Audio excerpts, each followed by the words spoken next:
Wrexham are quite lucky who they've got now owning them. And, if any Wrexham fans are listening, before the owner came in, they were really rubbish and they had no fans. And now they seem to have come out of everywhere. So I don't like them either.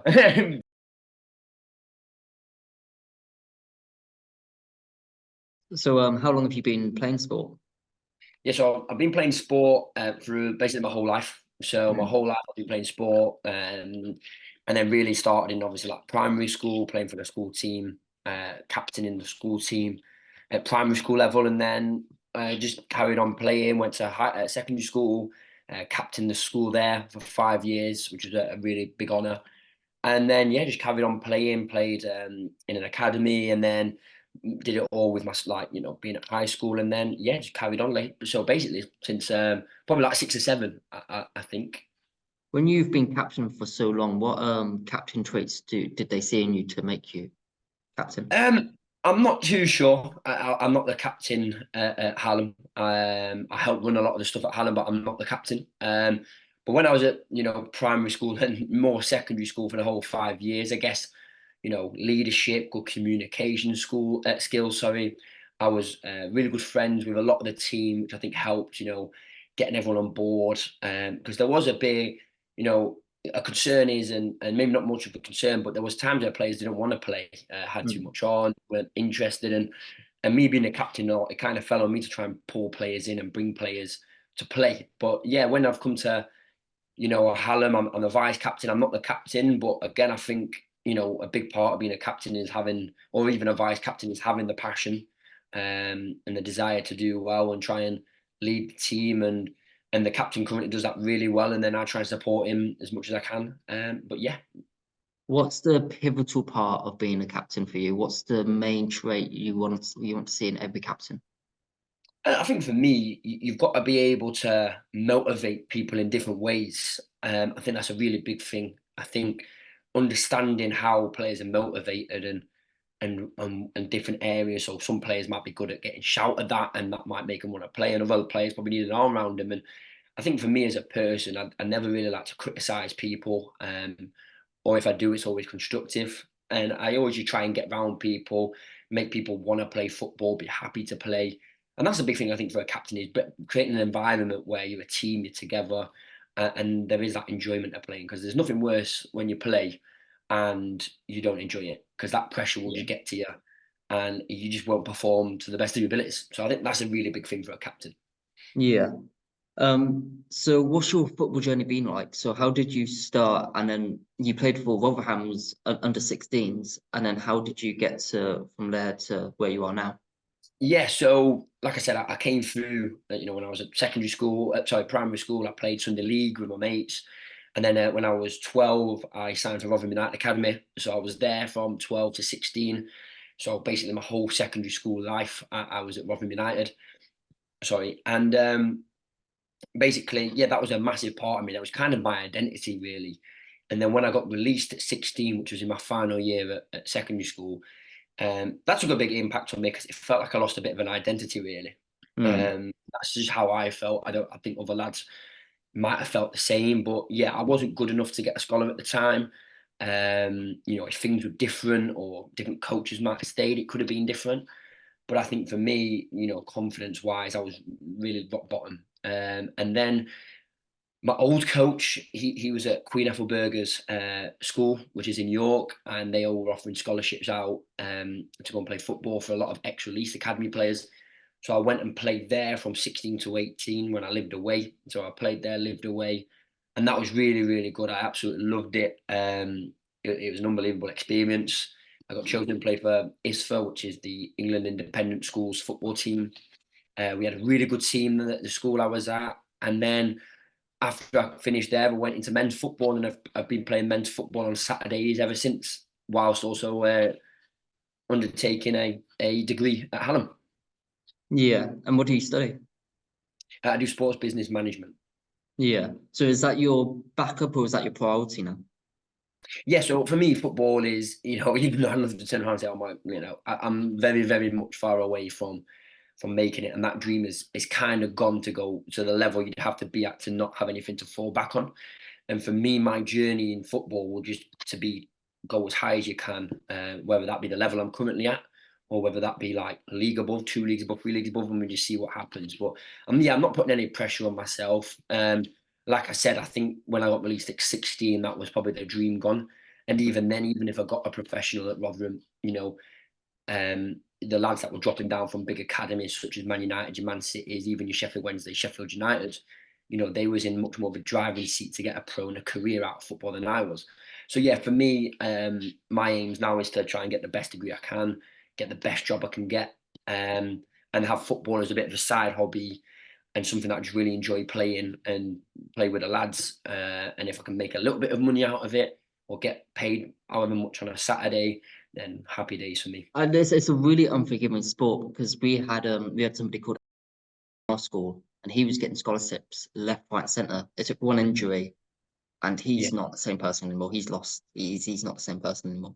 It's No, I agree. Yeah, sorry to interrupt. Like that, I have a mate like that who got a really bad injury, and he was on a pro at Rotherham, a really good player. And yeah, big injuries can really knock you. And if you're not at these top level clubs, you have to have a backup because an injury you could get a pro and you could be 21, 22, and you get an injury and you obviously haven't made the money then at that time. And you might not be able to play football again. You have to have that backup. Which is why I'll always push, people I know that younger than me and that in academies just to, make sure their education is still in the same priority level as their football. But that's really hard to do. But yeah, it's a very unforgiving sport. And did you ever play with anyone who was like really underrated or someone who was like making it through and he just like fell Yeah, off at the last hurdle? like I said, I've got some mates. I know a lot of lads and a lot of mates who are unbelievable footballers, much better than me. And they've gone and playing at few leagues above me and are getting really good money. But they were the lads that I would have probably looked at and said, oh, they will make it pro and as to the highest level. And some of them have and do play pro and have played pro. But again, it's really tough, and I don't think people realise how tough football is, and how many people want to play the game at the best level. And I think that's what people need to kind of understand is even if you get to my level or the level that my mates are at, or if you go higher than them and you make it pro, you have to be, especially if you go pro, you have to be really, really special. And yeah, I've seen lads drop off a lot, lads that, might have got injured or, just fell out of love with the game. I know a lot of lads now that just do not like football because of the pressure. Mm. So I think there's a lot of moving parts. But yes, I have seen lads who I thought would make it really big. Unfortunately, not reach that top level, but still play at a really good level. Just to re-emphasize. And is it the case of Hallam found you or did you find Hallam and how did you get through that team? Yeah, so when I was first joining, I spoke to someone because I was very not like against playing for uni football because I wanted to focus on my Saturday football. But they was like, no, go and play, join the team. So I remember I was injured when I trialed, but luckily I knew someone. So I basically hobbled around my trial, tried to show as much as I could, and yeah, was put into the second team. So I went, and you have to sign up for Hallam. And that was the best thing I ever did. And I would always push everyone who was coming to uni to get into some sort of society, whether it's football, rugby, whatever. Just get into something that brings you more mates and betters your time at Hallam. But yeah, it was me that went and trialled, and I think that's pretty much how everyone has got in at Hallam, by trialing and going to find and having a desire to go and play. How difficult are the trials? Because I had a friend who trialed for Crystal Palace and Mhm. Northampton used to have an affiliation with them. And he said nobody ever passes, and it's kind of you just have to be at the right place at the right time, because most likely the ball isn't going to fall to you. Yeah, no, I think the thing with trials is it's very hard. You have the pressure. You want to. It's a little bit unrealistic because you're probably not trying to play how you normally play. And you have to basically give everything, and you have to be selfish. And if there's a pass on, you might have to say no. I'm going to try and take someone on. And trials are very hard because it's really hard to show in a very short period of time. And that's the same at Hallam or when I was at Rotherham. The good thing with Rotherham was you have a 6-week trial. Mm. So you play a lot of games in that time. You train a lot. They can see who you are, what you're about, how you communicate, how you act around the club. Because it's not just about your footballing. You represent the club that you're at, and you have to be that right fit. And then yeah, with Hallam again, that's probably more unlucky because, like your friend said, there's that many players. We had very short amount of games. You play one trial game, and if you're good enough, your name will get put down. You'll be in the second trial game. But these games are about 40 minutes, so not even a full game. So your mate is very right there, where he says it's just about luck.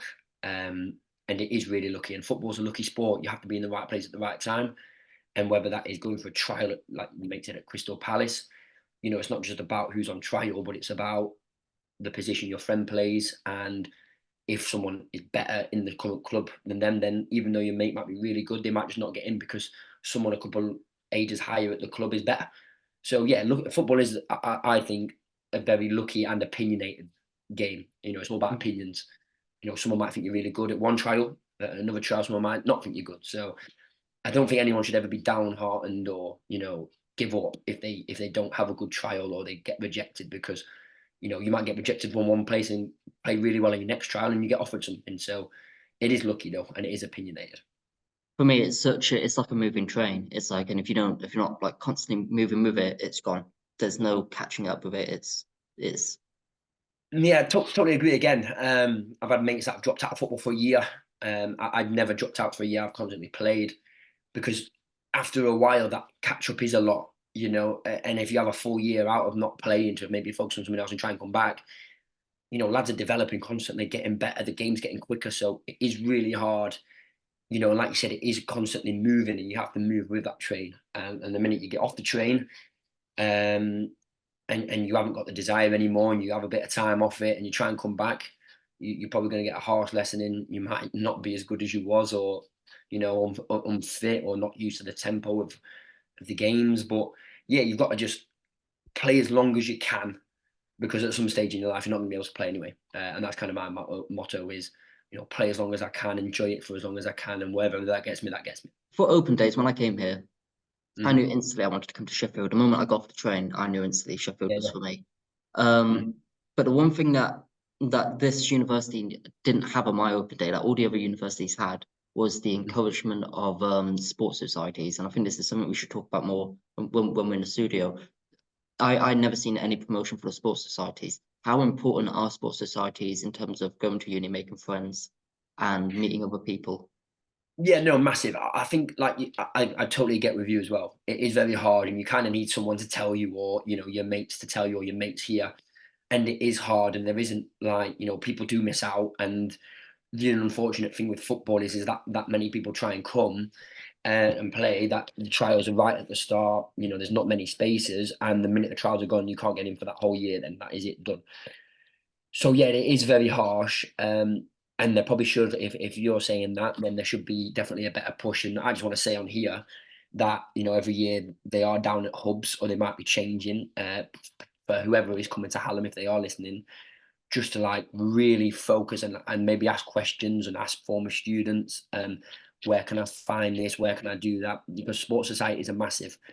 And I think without sports societies or whatever society you're on, not just sport, you could join a different society or whatever. I'm only relating to myself. But it has been one of the biggest things I've ever done. That has been one of the big factors of my enjoyment at Hallam, because you meet a lot of mates on courses and stuff like that, and you meet in flats and just other people when you're going out that you'll meet and jobs and stuff. But a lot of my friends have also come from playing football, and I've absolutely loved it for the last 3 years. And that's probably the biggest thing that I will miss from Hallam is Yeah. the football side. So for anyone coming to Hallam, or if you're here, if this is your first year and you're not in a society, go for it next year. Get involved, ask questions of lecturers and other representatives of how can I get involved, because yeah, it's like you said, Sheffield is an amazing city, but that'll just enhance your experience majorly. The last two interviews I did, they were both boxers, so I didn't really find it relevant. But with you, it's like it's such a great question to ask. What team do you support?